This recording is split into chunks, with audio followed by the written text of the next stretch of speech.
द्रवाचे प्रसरण. द्रवाला ठराविक आकार नसतो, पण त्यांना ठराविक आकारमान मात्र असते. आपण आकृतीमध्ये बघू शकतो, एका बीकरमध्ये आपण पाणी ओतले आहे आणि त्याच्या शेजारीच एका ग्लासमध्ये पाणी ओतले आहे. तर पाणी हे द्रव असल्यामुळे त्याला आकार नाही, पण ते ज्या भांड्यात ओतेल ते त्या भांड्याचा आकार प्राप्त करते. म्हणजे तिथं काय, द्रवाला ठराविक आकारमान असते. म्हणून आपण द्रवाचा घनीय प्रसरणांक काढूया. द्रवाचे प्रसरण V2 बरोबर V1 गुणुले कंसात 1 अधिक बीटा डेल्टा टी कंस पूर्ण.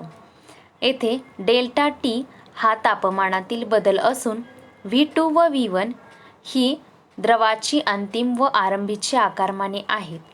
तर बीटा हा द्रवाचा प्रसरणांक आहे. वायूचे प्रसरण. वायूला ठराविक आकारमानही नसते.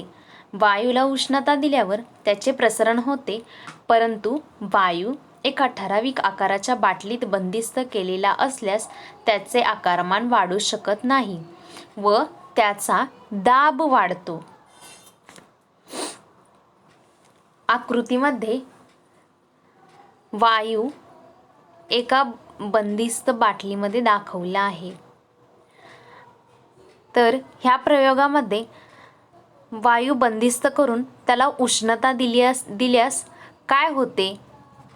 1 नंबरच्या आकृतीमध्ये आणि 2 नंबरच्या आकृतीमध्ये काय फरक आहे?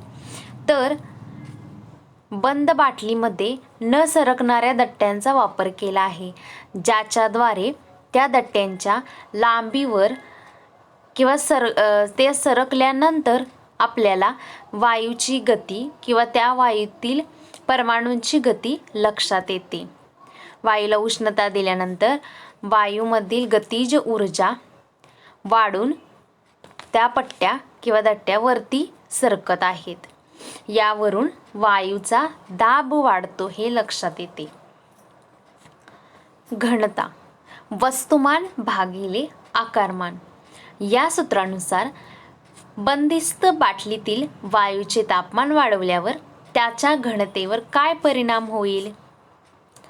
तर वायूची घनता कमी राहील किंवा त्याचा घनतेवर काहीही परिणाम होणार नाही. कारण घनता ही कशावरती अवलंबून आहे? तर वस्तुमान आणि आकारमानावरती. इथे वायूला ना वस्तुमान आहे ना कोणतेही आकारमान, त्यामुळे घनतेवर त्याचा काहीही परिणाम होणार नाही. त्यानंतर बाटली बंदिस्त नसल्यास व त्यात एक सरकणारा दट्ट्या बसवल्यास वायूच्या घनतेवर काय परिणाम होईल?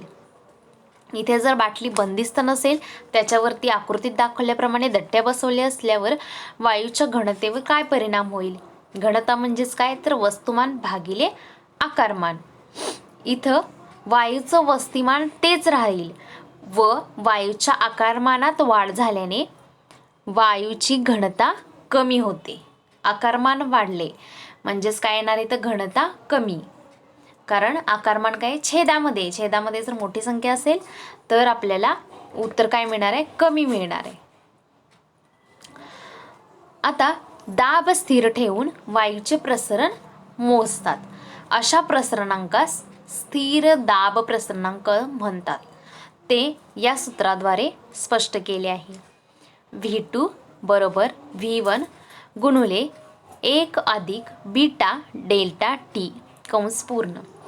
येथे डेल्टा टी हा तापमानातील बदल असून V2 व V1 ही वायूची समान दाबावरील अंतिम व आरंभीची आकारमाने आहेत व बीटा हा वायूचा स्थिर दाब प्रसरणांक आहे.